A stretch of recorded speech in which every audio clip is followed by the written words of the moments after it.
예. 오늘은 깨닫는 마음, 명철한 마음입니다.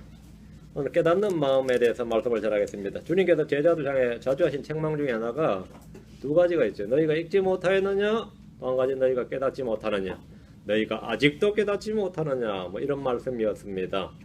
깨닫는 마음, 명철한 마음은 정확히 같은 말입니다. 깨달음을 한자어로 이제 명철, 깨달음 한국말이고 명철. 요즘은 이제 이해하다 이렇게 말하죠. 이해하다.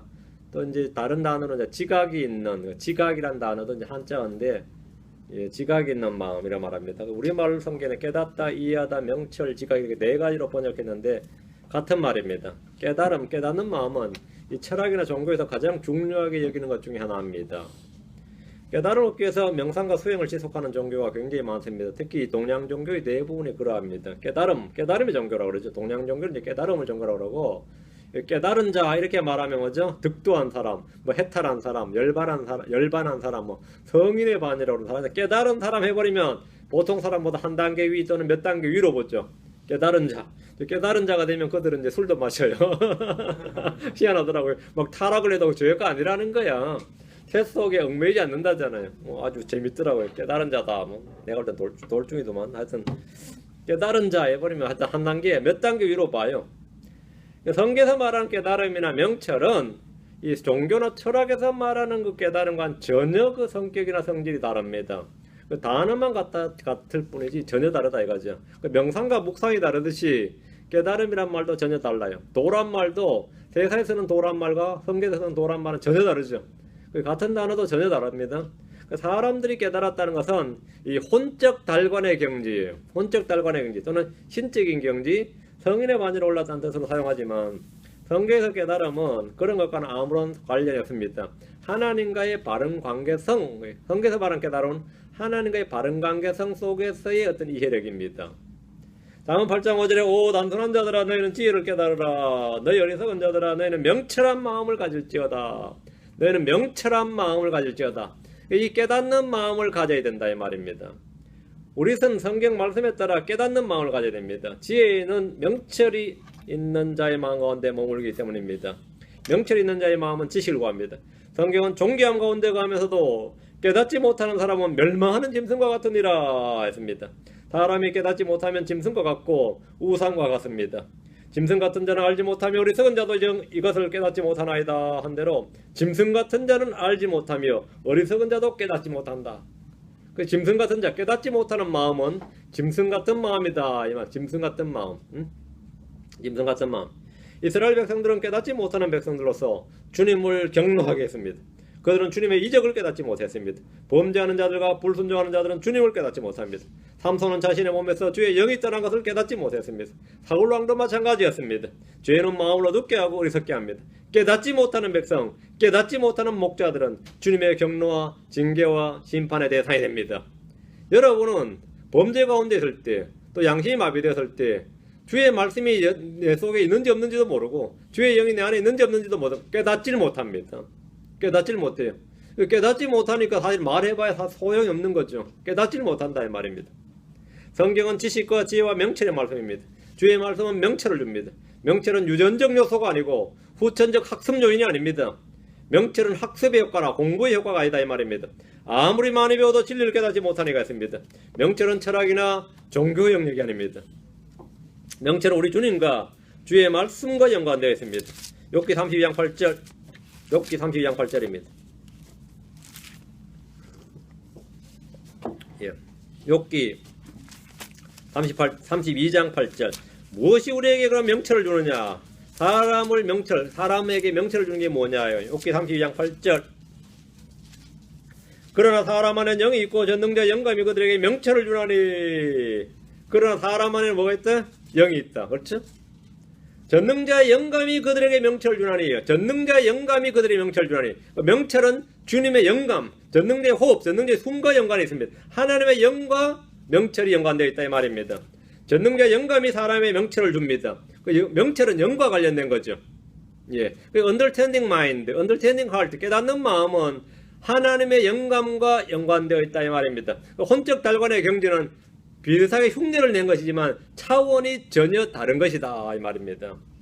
주의 영이 임하면 그는 명철한 자가 됩니다. 전능자 영감이 사람에게 명철을 주기 때문입니다. 이 세상에는 지식과 지혜를 갖춘 자가 많지만 명철이 있는 자는 그렇게 많지 않습니다. 마귀는 다니엘보다 더 지혜로운 자이지만 명철이 있는 자는 아닙니다. 명철은 전능자 영감을 통해서 우리 속에 주어지는데 우리는 주의 말씀을 통해서 명철을 얻습니다. 전능자 영감 하면 딱 기록되는 말씀 있죠. 모든 성경 기록들은 하나님의 영감으로 주신 것으로, 모든 성경 기록들은 하나님의 영감으로 주신 것으로, 모든 성경 기록들로 우리가 뭐가 되는 거죠? 명철이 주어진다. 전능자 영감이 명철을 주면, 사람 명철을 주면 전능자 영감으로 주어진 무엇이 있습니다. 그게 뭐죠? 모든 성경 기록들입니다. 주님께서 내가 너에게 이런 말들은 영이요 생명이니라. 주님의 말씀이 영이다. 이거. 그 전능자 영감이 우리에게 뭘 준다고요? 명철을 준다고요. 명철을 준다. 크리스천이 명철해지는 유일한 방법은 주님의 영감, 즉 영감으로 주어진 말씀, 주의 말씀밖에 없습니다. 전능자 영감에, 성경은 전능자 영감을 주신 것이고 주의 말씀은 영이요 생명이기 때문에 누구든지 그 말씀을 통해서 명철을 얻습니다. 하나님은 어둠을 밝히셔서 빛을 주시는 분이시고 단순한 자에게 깨달음을 주시는 분입니다. 솔로몬은 성경 기록 목적을 말했는데, 자, 잠언 1장입니다. 이 구절은 제가 워낙 좋아하는 구절이기도 하지만, 연합 설교마다 하는 말 중에 하나입니다. 여러분이 좀 기억하라는 겁니다. 솔로몬이 잠언을 기록한 목적이 뭐냐는 겁니다. 이것은 지혜와 훈계를 알게 하며 명철의 말씀들을 파악하게 하고, 여기 명철의 말씀들을 파악하게 하고, 여기도 언더라인, 명철의 말씀들을 파악하게 하고, 지혜와 정의와 판단의 공의와 공평의 훈계를 받게 하며 단순한 자에게 민감함을 주고 젊은 자에게 지식과 분별을 주게 한 것이니, 지혜로운 자는 듣고 학식을 더할 것이요 명철한 자는 지혜로운 권고들을 얻어서 자문과 해석과 지혜로운 자들의 말들과 그들의 은밀한 말들을 깨달을지니라. 깨달을지니라. 이게 바로 깨달을지니라. understand입니다. 깨달을지니라. 본문에 보면 명철의 말씀들이 나옵니다. 마지막에는 깨달을지니라 이렇게 말합니다.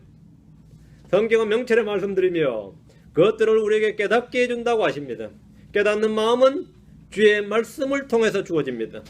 본문을 보면 성경이 주는 것들이 다 기록되어 있습니다. 성경은 지혜와 훈계들을 알게 하고 명철의 말씀들을 파악하게 합니다. 지혜와 정의와 판단의 공의와 공평의 훈계를 받게 합니다. 대체 이 시대에 뭐가 정인지 무엇이 옳은 건지 구분이 안 가는 사람들이 많다고 합니다. 이 사람 말 들으면 이게 옳은 것 같고 저 사람 말 들으면 저게 옳은 것 같다 이거죠. 전문가들 이렇게 말하고 학자들 이렇게 말하고 이 사람은 이렇게 말하고 이쪽 교단에서 이렇게 말하고, 그렇죠? 목사들도 다 다르게 말합니다. 그래서 뭐가 공평이고 뭐가 정의고 뭐가 이 훈계인지 도무지 알 수가 없다 이거예요. 뭐가 주느냐 이거예요. 뭐가 그걸 판별하게 주느냐는 겁니다. 뭐가 준다고요? 자, 주의 말씀이다 이 말입니다. 단순한 자에게 민감함을 줍니다. 젊은 자에게 지식과 분별을 줍니다. 성경이 주는 것은 이루 말로도 알 수 없는 귀한 것들입니다. 그런데 젊은 사람이 굉장히 지식과 분별이 있다. 분별력이 있다는 거 굉장한 겁니다. 지식이 있는 것은 많은 사람들이 많이 배웠나 보다 하죠. 분별력이 있다. 이건 차원이 다른 거예요. 분별력이 있다. 분별력이 있다. 이건 성경이 주는 겁니다. 이것은 학교 교육이나 인생의 경험을 통해서 배우는 것과는 전혀 다른 차원의 이야기입니다. 깨닫는 마음은 하나님과 관련된 마음입니다. 명철은 하나님과의 관계성 속에서 주어지는 겁니다. 시편 19편입니다. 시편 19편.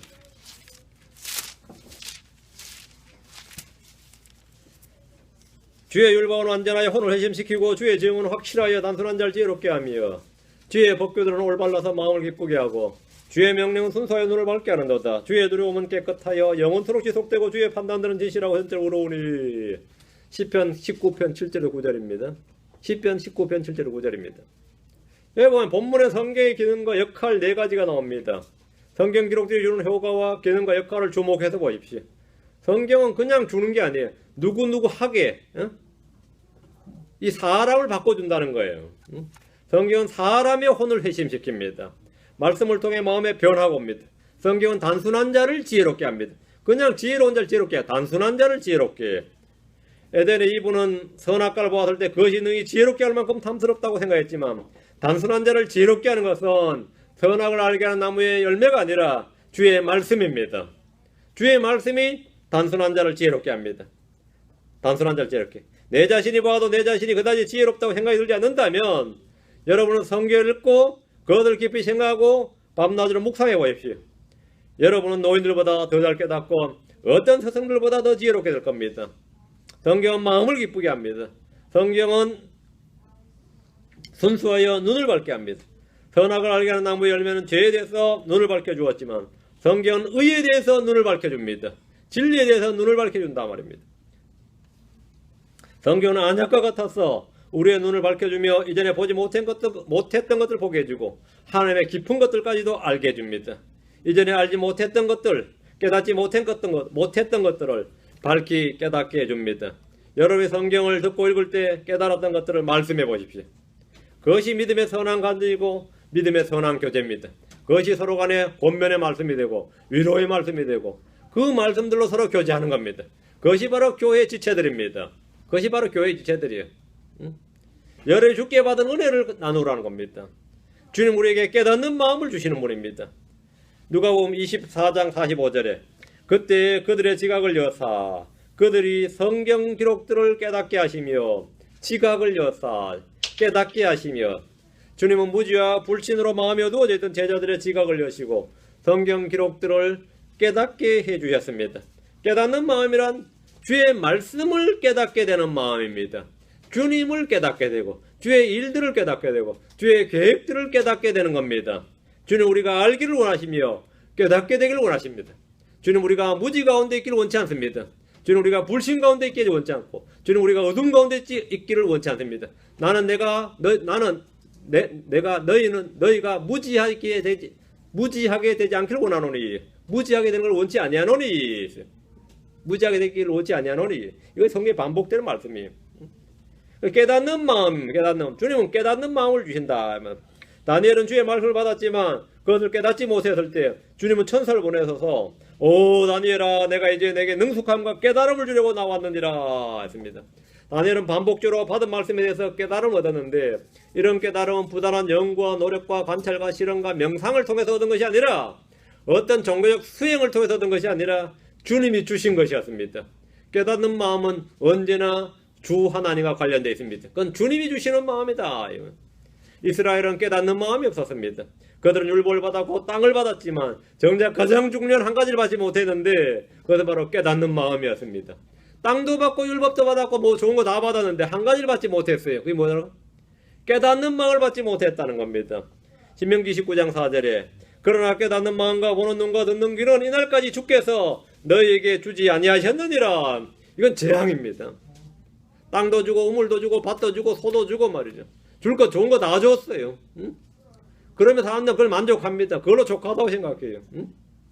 그거 줬으면 다 되지 뭐 더 바랐겠느냐 하는데 그보다 훨씬 더 중요한 게 있습니다. 깨닫는 마음입니다. 깨닫는 마음. 근데 왜 이스라엘이 이걸 받지 못한 겁니까? 불신 때문입니다.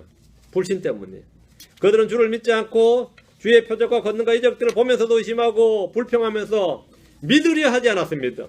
이 믿지 않았다는 것도 중대한 문제지만 더 중대한 문제는 믿으려 하지 않았다는 겁니다. 말씀을 줘도 믿으려 하지 않는다예요. 믿을 의사나 의지가 없다는 겁니다. 크리스천들에게 가장 큰 재앙이 이겁니다. 믿지 않는 불신도 문제지만 말씀을 주면 믿으려 하지 않는다 이거예요. 그러나 여러분 잘 보세요.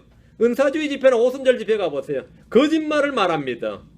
잘된다, 형통한다, 복되다 막 거짓말하면 믿습니까?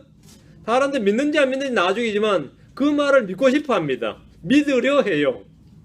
응? 왜? 덕담이잖아요. 덕담은 누구나 다 믿고 싶어 합니다. 처음에는 헛소리하고 있네 싶어서 5분만 들어보고 10분만 들어봤어요. 그런 간증을 막 들으면 믿고 싶어요. 그래요. 믿고 싶어요. 저절로 됐죠. 그런 간증들은 믿고 싶어요. 그런 목사 설교 들으면 믿고 싶어요. 저절로 나와요. 믿고 싶어요. 그럼 마음이 착 달라붙는 거죠. 착 달라붙는 겁니다. 그러니까 주님의 말씀은 어떻게 되느냐? 사실은 옳은 말씀인 것 같고 좋은 말씀인 것 같은데 믿고 싶지 않습니다. 이게 특이한 일이죠. 믿고 싶지 않아요. 의의 길은 의의 길 좋죠. 그러나 그 길은 좁은 길이다 말이죠. 그것은 가시밭길 같다 이거죠. 그건 힘든 길 같아요. 그래서 믿고 싶지 않습니다. 그거 믿으면 내 인생 파탄 날 것 같단 말이죠. 그렇게 살면 내 인생에 낙이 없을 것 같아요. 낙이 없을 것 같아요. 실제 낙이 없죠. 뭐 술 마신 낙도 없고 담배 피운 낙도 없고 뭐 오락하는 낙도 없고 이런저런 낙이 하나도 없죠. 그런 낙을 다 포기하는 것 이게 싫다는 겁니다. 싫다 이거예요. 그러다 보니까 믿으려 하지 않았기 때문에 주님께서 깨닫는 마음을 주시지 않는 겁니다. 그래서 주님께서 깨닫는 마음과 보는 눈과 듣는 귀를 주지 않으셨다고 합니다. 왜? 너희가 받으려고 하지 않기 때문에 주지 않았다는 겁니다. 받을 의사가 없는데 줄 리가 없는 거죠. 왜 사람들이 말씀을 받지 못하느냐? 왜 깨닫지 못하냐면 주님이 주지 않으셔서가 아닙니다. 그들이 받을 의사나 의지가 없기 때문입니다. 많이들이 여러분 이 성경의 진리를 깨닫지 못하는데 깨닫지 못하는 이유는 딱 하나입니다. 그 말씀을 받고 싶어 하지 않습니다. 그 말을 받고 싶어 하지 않아요. 내가 주님께 헌신했다가 인생 쪽 남았다 할까 이런 두려움이 갑자기 뒷덜미를 잡는 거예요. 뒷골이. 그 교회 갔다 내 잘못해서 인생 헌신하게 되면 어떡할까? 그것이 내 마음에 완전 확 잡아들은 거예요. 킹제임스 한번 미쳐볼까 싶은데 그러다 내 인생 끝장나면 어떡할까 싶은 마음이 그냥 뒷덜미를 잡는 거예요. 그냥 믿고 싶질 않는다 이거. 내가 의사가 없고 의지가 없는 이상 하나님께서 주시지 않습니다. 내가 이날까지 너희가 주지 않았다 이거예요. 너희가 순종하려는 의지가 없는 이상 하나님 주지 않는다는 겁니다. 순종하려니까.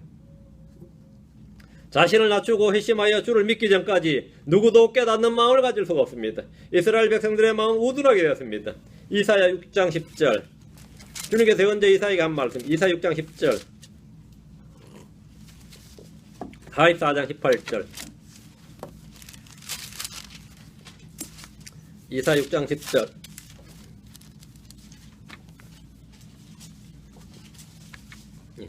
이 백성의 마음을 우둔하게 하고 그들의 귀를 둔하게 하며 그들의 눈을 닫을지니 이것은 그들이 그들의 눈으로 보고 귀로 듣고 마음으로 깨달아 회심하여 고침을 받지 못하게 하려 함이라. 이 백성의 마음을 우둔하게 하고 당연히 주님은 사람의 마음을 명철하게 하시는 분인데 지금 이 백성들의 마음을 우둔하게 하고 이것은 저주입니다. 이것은 재앙이고 이것은 심판입니다. 이 말씀은 신약에서도 자주 인용되는 말씀인데 이스라엘이 주를 보면서도 보지 못하고 복을 들을 때 믿지 않을 때 반복적으로 선포된 말씀입니다. 깨닫지 못하면 들은 말씀도 빼앗기고만 합니다. 사악한 자는 말씀을 듣고 그것을 깨닫지 못할 때 마음속에 뿌려진 것을 채워갑니다. 마귀는 속히 와서 말씀을 빼앗아가는 자입니다. 말씀을 빼앗지 못할 때는 다른 씨앗을 뿌리고 가는 자입니다. 이사야 44장 18절 뒤로 합니다. 이사야 44장 18절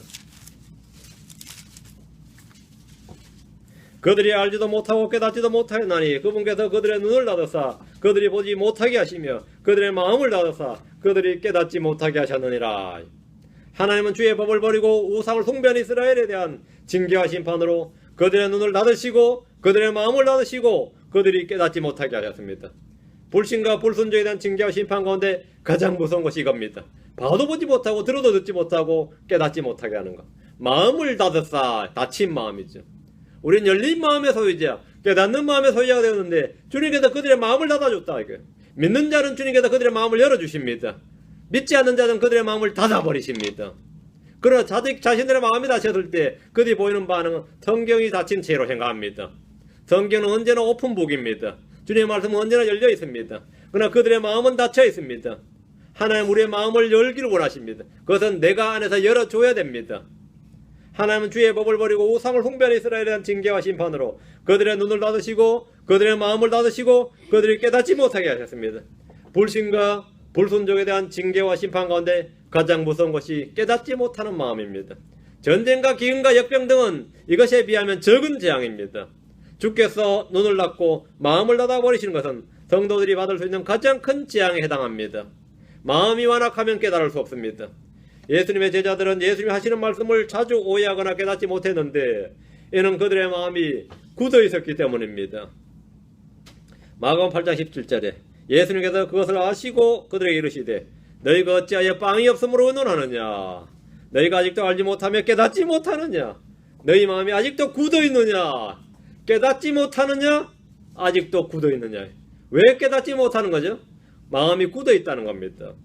주님은 반복적으로 너희가 깨닫지 못하느냐 하고 나서 그 다음에 그들의 마음 상태를 지적하셨습니다.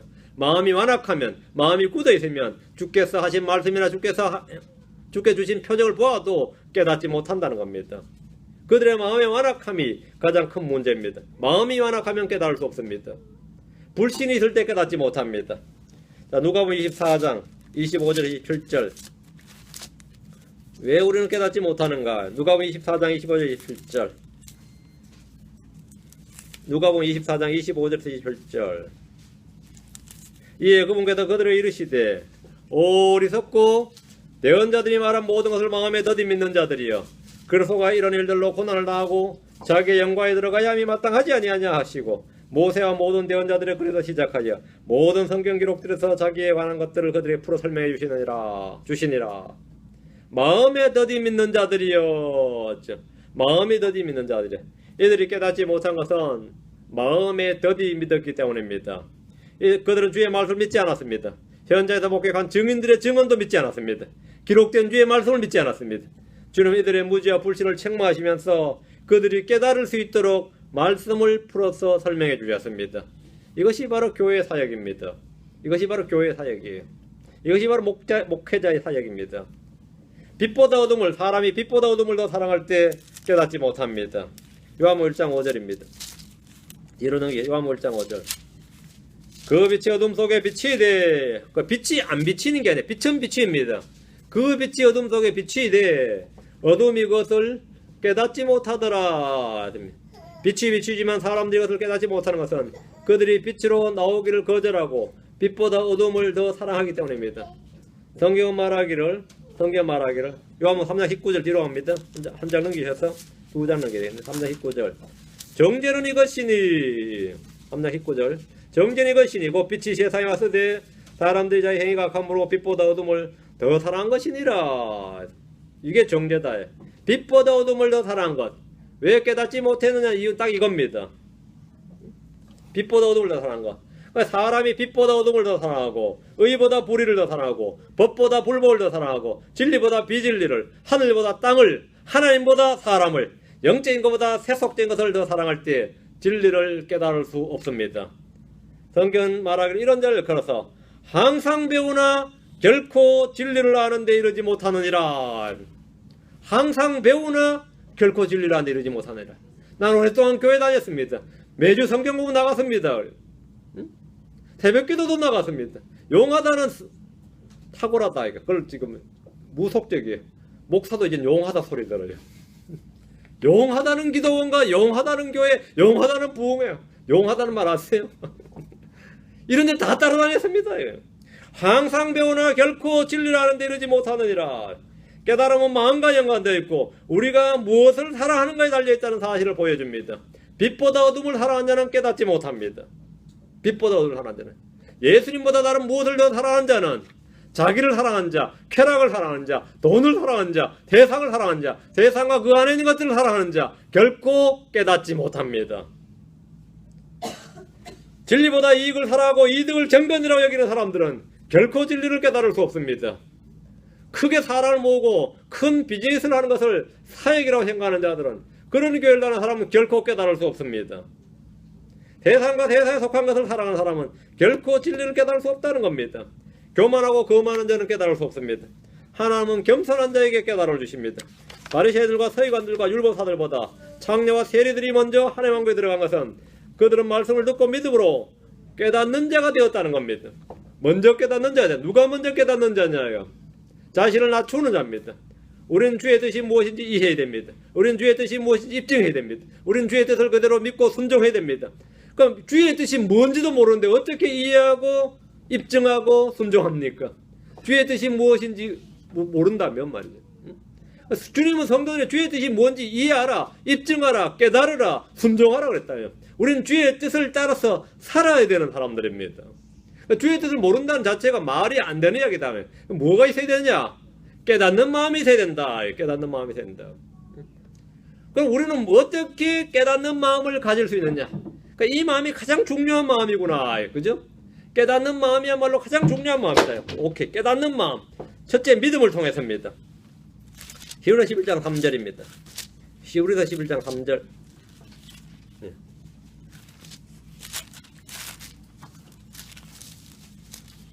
믿는 자는 깨닫는 자다. 히브리서 11장 3절. 믿음을 통해 우리는 세상들이 하나님의 말씀으로 지어진 줄을 깨닫나니, 믿음을 통해 우리는 뭐뭐를 깨닫나니, 그런데 보이는 것들은 나타나 보이는 것들로 만들어지지 아니하느니라. 믿음을 통해 우리는 깨닫나니, 이 말씀대로 하나님의 말씀, 하나님의 일들은 믿음을 통해서 깨닫습니다. 하나님의 이적들, 하나님의 행하신 일들은 모두가 믿음을 통해서 깨닫습니다. 여러분 다른 무엇을 통해서도 이런 것을 깨달을 수가 없습니다. 믿음을 통해서 우리는 깨닫나니입니다. 여러분 봐서 깨닫는 게 아닙니다. 믿음을 통해 깨닫습니다. 이런 하나님 행하신 일은 우리가 실험이나 관찰로 증명할 수가 없습니다. 뭘로 깨닫는다고요? 믿음을 통해서 깨닫는다. 믿음은 깨달음을 얻는 통로고 수단입니다. 믿지 않고서 깨달을 수 있는 영적 지식이나 진리는 없습니다. 세상 다른 모든 책들은 깨닫기 위해서 특별한 믿음을 요구하지 않습니다. 여러분이 언어나 맹자나 주역이나 그 무엇을 공부할 때 공자에 대한 믿음을 요구하지 않습니다. 여러분이 맹자의 책을 공부할 때 맹자에 대한 믿음을 요구하지 않습니다. 여러분 소크라테스의 책을 공부할 때 소크라테스에 대한 믿음을 요구하지 않는데 플라토의 철학이나 니체의 철학이나 어떤 철학 서적도 그에 대한 믿음을 요구하지 않습니다. 그러나 성경은 반드시 믿음을 요구합니다. 믿음이 없이는 깨달을 수가 없습니다. 믿는 자가 깨닫습니다. 성경은 반드시 믿음을 필요로 합니다. 믿음이 없이 읽는 성경은 아무 소용이 없습니다. 아무리 읽어도 진리의 지식에 이를 수가 없고 아무리 배워도 진리에 이를 수 없습니다. 항상 배우나 깨닫지 못한다는 겁니다. 믿음을 통해서 우리는 깨닫는다. 그 첫 번째 요소가 믿음입니다. 다음은 주의 말씀을 깊이 생각하는 겁니다. 디모데후서 2장 7절입니다. 뒤로 갑니다. 디모데후서 2장 7절. 주의 말씀을 깊이 생각하는 것을 통해서 우리는 깨닫습니다. 디모데후서 2장 7절. 내가 말하는 것을 깊이 생각하라. 주께서 모든 일에서 내게 깨달음을 주시기 원하노라. 깊이 생각하라. 깨달음을 주시기 원하노라. 예수를 깊이 생각하면 모순된 삶을 견딜 수가 있습니다. 말씀을 깊이 생각하면 모든 일에서 깨달음을 얻을 수 있습니다. 주의 말씀은 그냥 단순한 기록물이나 책이 아니라 전능자의 영감이 들어있는 살아있는 말씀이고 믿음의 말씀이고 지식과 지혜와 명철의 말씀이고 판단의 법도입니다. 판단이 애매할 때 바른 판단과 분별과 기준을 위한 지침을 주는 것이 바로 이 주의 말씀입니다.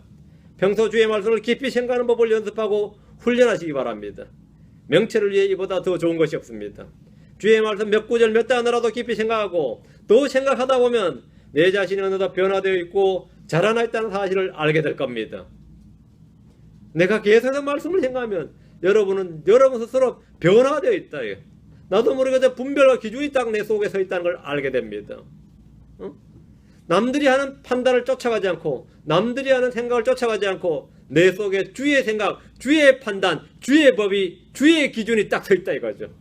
이거 엄청난 이야기예요. 그런 판단이 때로는 남편의 생각과 부딪힐 때도 있고 부모의 생각과 부딪힐 때도 있고 자식들의 생각과 부딪힐 때가 있습니다.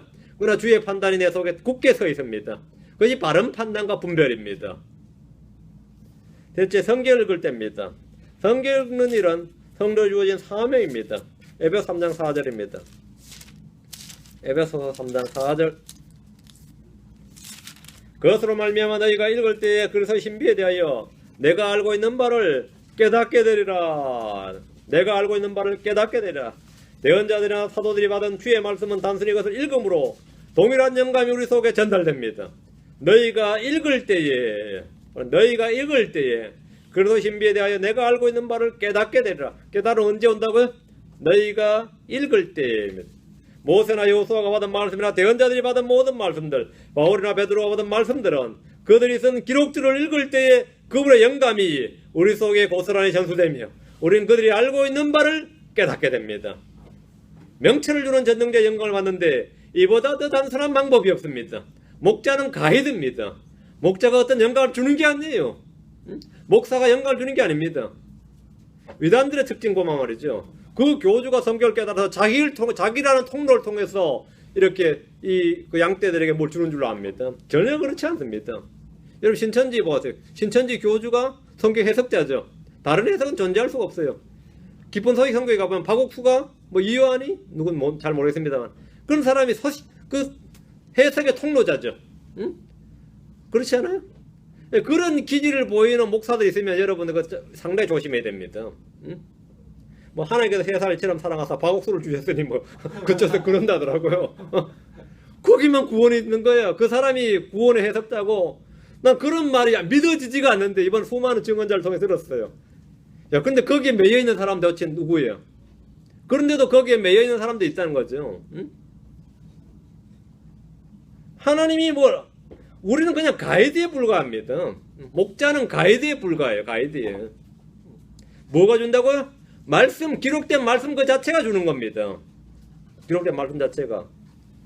주의 말씀이 영이요 생명이기 때문입니다. 바울이 받은 계시는 바울이 죽음으로 끝난 것이 아닙니다. 그가 받은 계시와 깨달음은 성경을 통해 읽는 자들 속에 그대로 전달되며 우리는 읽음으로써 깨닫게 됩니다. 넷째, 예수 그리스도입니다. 요한일서 5장 20절. 요한일서 5장 20절. 하나님의 아들이 오셔서 우리에게 깨달음을 주셨습니다. 요한일서 5장 20절. 또 하나님의 아들이 오셔서 우리에게 깨달음을 주사. 하나님의 아들이 오셔서 우리에게 뭘 주셨다? 영생을 주셨죠. 구원을 주셨고, 주님 주신 게 이루 말할 수 없이 많은데 그 중에 하나가 뭡니까? 또 하나님의 아들이 오셔서 우리에게 뭘 주셨다? 깨달음을 주사. 깨달음을 주사. 예수님은 자신을 계시하시는 분입니다. 하나님은 아들을 계시해 주십니다. 성령은 진리신 예수 그리스도를 증언하십니다. 예수 그리스도는 자신을 계시하십니다. 우리에게 깨달음을 주십니다. 사탄은 사람들의 마음을 가려서 예수 그리스도를 알지 못하게 합니다. 예수 그리스도가 누구인지 아는 것이 진정한 깨달음입니다. 많이들이 도를 구한다 찾는다고 하지만 정작 그분이 누구신지에 대해서는 아무 관심도 없습니다. 이는 그들이 어둠 가운데 있다는 뜻 외에 아무것도 아닙니다. 예수님의 제일 사역은 자신이 누구인지 알게 하는 겁니다. 이것이 깨달음입니다. 이것이 깨달음이에요. 예수님이 누구신지 아는 것, 이것을 알지 못했다면 그는 전혀 깨달은 자가 아닙니다. 예수님 누군지 알고 싶은 마음이 없다면 그는 깨달은 마음의 소유자가 아닙니다. 그의 마음은 깨닫는 언더스탠딩 할 데가 없는 겁니다. 다섯째, 어떻게 우리는 깨닫는가? 마음의 묵상입니다. 시편 49편 3절 앞으로 갑니다. 시편 49편 3절.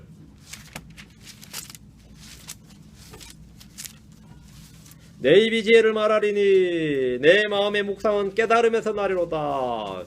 내 마음의 묵상은 깨달음에서 나리로다. 다윗은 언제나 입술의 말과 마음의 묵상을 함께 연결했는데 이는 마음과 말은 분리될 수 없기 때문입니다. 마음에 가득한 것이 말로 나오는 겁니다. 입술이 온전하다는 것은 마음이 온전하다는 뜻입니다. 입이 바르다는 것은 마음이 바르다는 겁니다. 입이 깨끗하다는 것은 마음이 깨끗하다는 겁니다. 입술이 더럽다, 입이 더럽다는 것은 마음이 더럽다는 겁니다. 뭔 입에 그렇게 걸레 물었냐 그러죠. 뭔 입이 그렇게 더럽냐 이거죠. 마음이 더럽다는 뜻입니다. 마음과 말과 생각은 분리될 수 없는 겁니다. 지혜를 말하려면 마음속에 지혜가 있어야 됩니다. 묵상은 깨달음에서 난다고 했는데 이는 주야로 주의 법을 묵상한 다윗의 고백이기도 합니다. 내 마음의 묵상은 깨달음에서 나려오다. 이 말씀대로 우리는 늘 말씀을 깊이 생각하고 묵상함으로 동일한 깨달음을 얻을 수 있습니다. 다음 우리는 기도해야 됩니다. 여섯째, 기도하는 마음입니다. 기도해야 된다. 열왕기상 3장 9절입니다. 열왕기상 3장. 솔로몬은 주께 깨닫는 마음을 주시기를 구했습니다. 뭘 주시기를 구했다? 깨닫는 마음, understanding heart를 주시기를 구했다는 겁니다. 깨닫는 마음을 얻는 게 가장 중요합니다. 재물도 중요하고 권세도 중요하고 장수도 중요하고 치유도 중요하고 이런저런 거 다 중요하겠지만 사람들이 행복을 구하지만 실제로 그 행복의 근원이 되는 깨닫는 마음, 이 깨닫는 마음 이것을 잘 구하지 않습니다. 여러분 우리의 기도 제목 중에 가장 중요한 기도 제목은 깨닫는 마음을 주옵소서입니다. 열왕기상 3장 9절입니다. 그러므로 주의 백성을 재판하도록 주의 종에게 깨닫는 마음을 주사 내가 좋은 것과 나쁜 것을 분별하게 하옵소서. 이같이 큰 주의 백성을 누가 능히 재판하리까 하니라. 깨닫는 마음을 주사. 여러분 모두 주의 종입니다. 내가 어떻게 영적인 삶을 삽니까? 어떻게 믿음의 삶을 삽니까? 어떻게 승리의 삶을 삽니까? 이 땅에서 어떻게 우리는 주의 뜻대로 살아갈 수 있습니까? 깨닫는 마음을 주사합니다. 깨닫는 마음을 주셔서 의와 불의를 분별하는 겁니다. 좋은 것과 나쁜 것과 선과 악을 분별합니다. 영적인 것과 육신에 속한 것을 분별하는 겁니다. 하나님의 것과 세상에 속한 것을 분별하는 겁니다. 나에게서 난 것인지 하나님에서 난 것인지 분별하는 겁니다. 그것이 뭐라고요? 깨닫는 마음을 주사합니다. 깨닫는 마음은 분별하는 겁니다. 깨닫는 마음은 선과 악을 분별하고 의와 불의와 빛과 어둠과 하늘에 속한 것과 땅에 속한 것, 영과 육, 옳은 것과 그른 것, 좋은 것과 나쁜 것을 분별하는 겁니다. 깨달음을 구하는 기도는 언제나 올바른 기도입니다. 이것은 언제나 하나님의 뜻에 맞는 기도다 말이에요. 우리는 솔로몬처럼 다니엘처럼 영적인 깨달음을 주시기를 구해야 됩니다. 깨달음이라는 것은 어떤 놀라운 환상이나 계시를 말하는 것이 아닙니다. 옳은 것과 그른 것, 의와 불의, 법과 불법을 분별하는 마음이 깨닫는 마음입니다. 나는 깨달음을 얻었어. 이게 뭐 직통계시 받았다 이 말 같아요. 그죠? 사람들이 말하는 깨달음 얻었다는 말은 대충 그런 뜻 같아요. 교회에서 뭐 하나님께서 내게 깨달음을 주셨어. 그건 뭐죠? 남들이 모르는 뭘 얻었다 이 말 같죠. 성경에서 말한 깨달음은 그런 게 아닙니다. 의와 불의를 분별하는 기준을 얻었다 이거죠. 선과 악을 분별하는 마음, 영적인 것과 속된 것을 분별하는 것, 그것이 바로 깨달음을 얻었다는 말입니다. 하나님께서 내게 놀라운 깨달음을 주셨다. 그 놀라운 깨달음이 뭔데? 그 놀라운 깨달음이 뭐냐고요? 응? 선악을 분별하는 마음이에요. 옳고 그름을 분별하는 거. 그것이 바로 깨닫는 마음입니다. 깨닫는 마음. 자, 골로새 1장 9절, 에베소 1장 17절 19절. 골로새서부터 보죠. 골로새 1장 9절. 이런 까닭에 우리도 그것을 듣던 날부터 너희를 위해 기도하기를 그치지 아니하고 또 너희가 모든 지혜와 영적 깨달음에서 그분의 뜻을 아는 것으로 채워지며, 영적 깨달음에서 너희가 모든 지혜와 영적 깨달음에서 그분의 뜻을 아는 것으로 채워지고, 그분의 뜻을 아는 것. 사도 바울은 성도들 위해 그치지 않고 기도한 것이 있는데 모든 지혜와 영적 깨달음에서 그분의 뜻을 아는 것으로 채워지는 것, 이겁니다. 이보다 더 중요한 기도가 없습니다. 삶에서, 크리스천의 삶에서 이보다 더 중요한 기도가 없어요. 앞으로 와서 에베소서 1장 17절 19절. 에베소서 1장 17절 19절.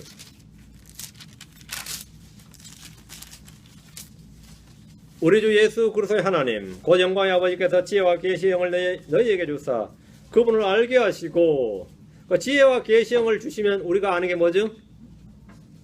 우리 앞날이 어떻게 될 줄 쫙 펴지는 거. 남의 사생활을 아는 게 아닙니다.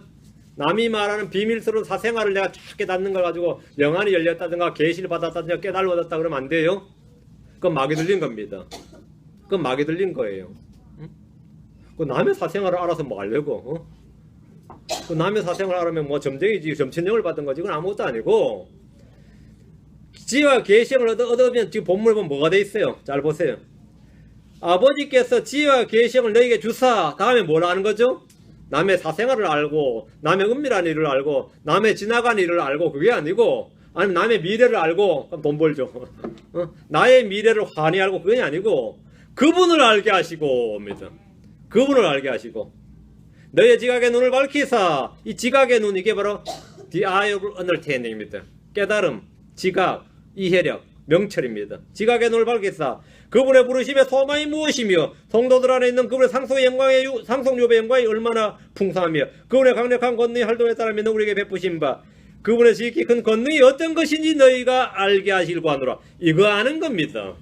지각의 눈이 열리면 이거 아는 것이지, 지난 여름에 네가 한 일을 알고 있다 그게 아니에요. 나는 네가 지난 여름에 뭘 하고 있었는지 알고 뭐 했는지 알고 있었다. 그거 알아내는 것이 계시가 아닙니다. 그게 지각의 눈이 밝아진 게 아니에요. 오늘 교회 내에는 무당들이 너무 많아요. 그 양복 입은 무당, 목사 그런 게 있죠.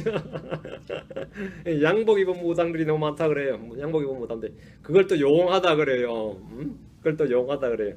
나는 용한 목사 아닙니다. 난 여러분 뭐 하는지 아무도 몰라요. 나는 여러분의 이걸 알게 하고 싶은 겁니다. 하나님께서 우리에게 베푸신 지극히 큰 권능이 어떤 것인지 알게 하는 것. 이걸 알게 해주고 싶다 이거예요.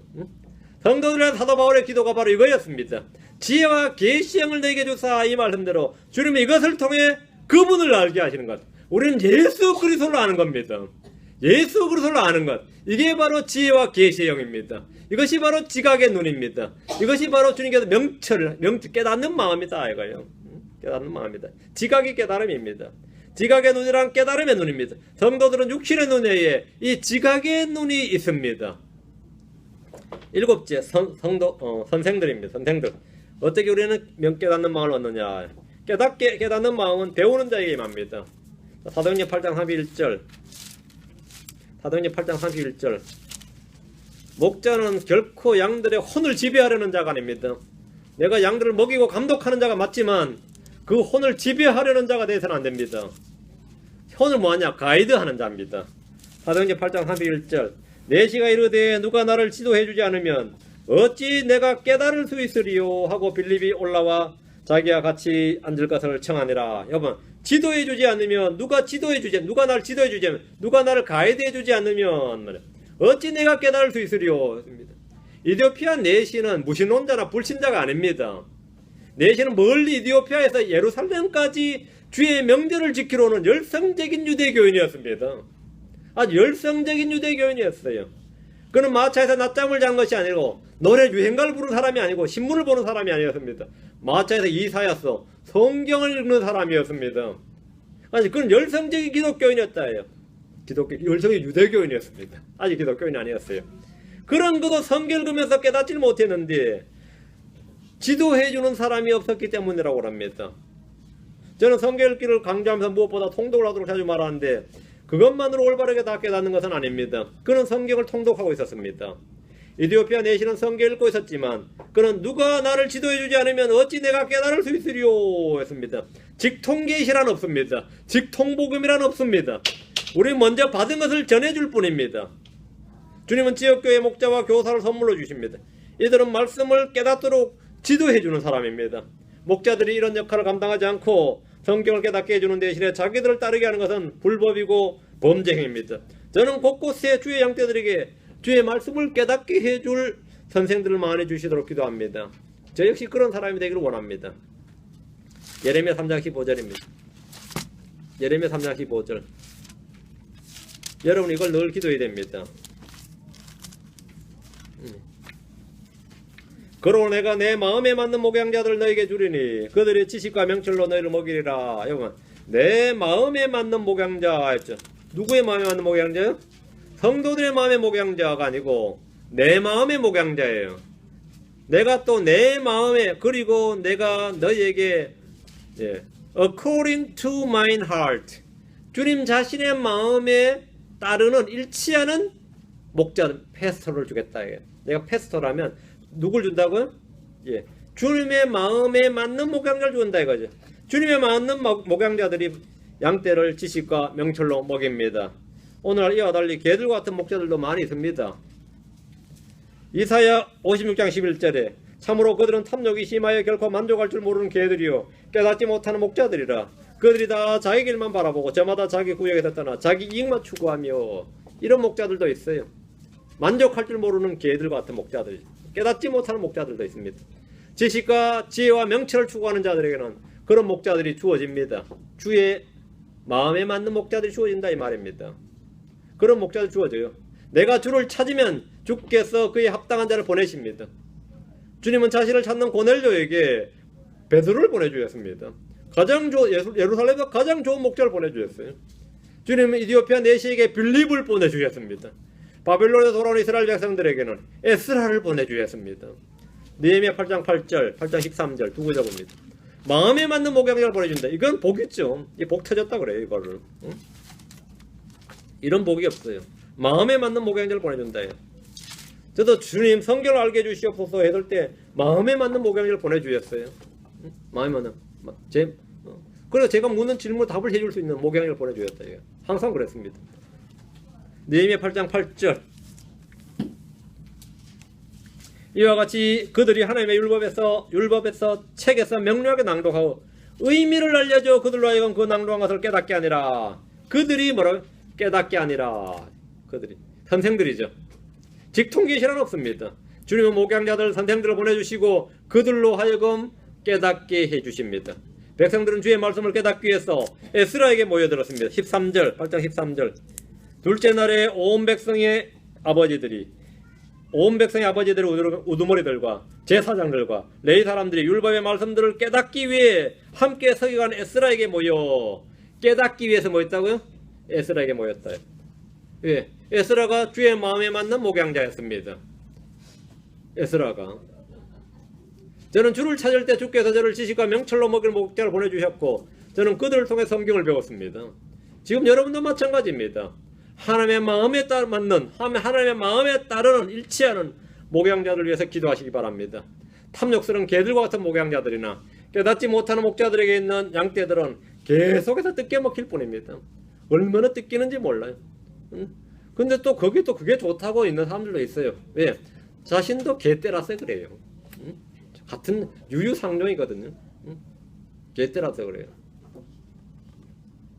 그러니까 주를 간절히 찾고 주님께서 주시는 목양자들을 여러분이 만나야 돼요. 검투사 만나면 안 됩니다. 주님의 마음에 합당한 목양자입니다. 내 마음에 쏙 드는 목양자 아니고 주님의 마음에 맞는 목양자를 그걸 여러분 주시도록 기도해야 돼요. 영적인 것을 깨닫는 가장 좋은 쉽고 단순한 방법이 뭔 것 같아요? 이거보다 지금 앞에 거 다 잊어먹어도 됩니다. 이 앞에 설교 다 까먹어도 돼요. 뭐 주를 찾는 겁니다. 주를 찾는 거예요. 잠언 28장 5절입니다. 내가 가장 잘 깨닫기 위해서 지금 내가 6-7가지 말한 것 같은데 몇 가지 말했는지 모르겠네요. 7가지 말한 것 같은데요. 이거 다 까먹어도 지금 이 한 구절 이 한 말씀만 기억하면 설교 제대로 들은 거예요. 잠언 28장 5절입니다. 제가 이번 한국 가니까 저를 옛날부터 알았던 사람들이 제일 궁금해한 게 다른 거 없었어요. 뭐 성경 궁금해한 것도 아니고 이것저것 궁금해한 게 아니니까 너는 어떻게 그렇게 변화를 받았느냐 그걸 계속 물어서 여러 번째 간증했어요. 너는 어떻게 변화를 받았냐. 변화가 보이긴 했나 봐. 그걸 자주 묻더라고요. 같은 간증을 여러 차례 했어요. 저는 86년까지 죄인으로 살았습니다. 86년 5월에 구원받으니까 18세까지 죄인으로 살았고 그때 거듭나서 크리스천으로 살았습니다. 그 18년을 크리스천으로 살았는데 육신적인 크리스천으로 살았어요. 육신적인 크리스천이라는 게 마귀적이란 말과 동의하죠. 그럼 2005년에 제가 영적인 크리스천이 됐습니다. 죄인이 거듭나서 크리스천이 되는 것만큼 더 힘든 일이 제가 볼 때는 육신적인 크리스천이 영적으로 변화받는 거예요. 제가 그때 얼마나 은혜를 받았던지 90일 부흥 기도를 했는데 그게 그때 나온 겁니다. 90일간을 매일 말씀 전하고 매일 기도했어요. 이게 사람도 없는데 90일간. 그게 여러분 홈페이지에 부흥 90이란 게 그게 매일 90일간 석 달간 한 겁니다. 그게 저 혼자 변화받은 거지. 저 혼자 변화받고 한 그게 기도에 부흥 기도입니다. 그게. 지금 갔더니 이제 벌써 그게 이제 그 2005년에 이제 제가 탁탁 구분이 돼요. 18년간 죄인으로 살다. 18년간 육신적인 크리스천을 살았고 18년간 영적 크리스천 삶이 얼마 안 남아서 생각해보니까 거기에 플러스 알파가 좀 있어야 돼. 주님 안 오시면. 네. 그렇게 살았어요. 그게 제일 궁금해서 나 이렇게 살았다는 거 간증을 여러분 이렇게 변화받았다 이렇게 간증을 여러 번 했어요. 여러 번 반복적인 간증을 했던 것 같아요. 반복적인 간증이죠. 네. 육신적인 성도가 영적인 성도로 변화되는 것. 그게 죄인의 목표는 뭐죠? 구원받는 거죠. 구원받은 사람은 제3의 인생이 있습니다. 영적인 그리스도로 변화받는 겁니다. 그건 깨닫는 마음이 필요해요. 깨닫는 마음이. 그러니까 영적인 것을 깨닫는 가장 좋은, 가장 쉽고 가장 단순한 방법이 뭐냐? 잠언 28장 5절이에요. 이거 하나 깨달으면 앞에 거 다 잊어먹어도 돼. 그래도 여러분 충분합니다. 같이 읽읍시다. 악한 자들은 판단의 공을 깨닫지 못하나 주를 찾는 자들은 모든 것을 깨닫느니라. 이거 있으면 돼요. 뭐라고요? 주를 찾는 자들은 모든 걸 깨닫느니라. 내 마음이 어디에 무엇에 누구에게 기울어져 있는지 판단해 보십시오. 내가 주를 찾는 자라면 여러분 누구보다 명철한 마음의 소유자가 될 겁니다. 악한 자들은 판단의 공을 깨닫지 못합니다. 자기들에게 임할 주의 진노와 심판을 깨닫지 못합니다. 그러나 주를 찾고 깨닫기를 원해서 구하면 그는 깨닫게 됩니다.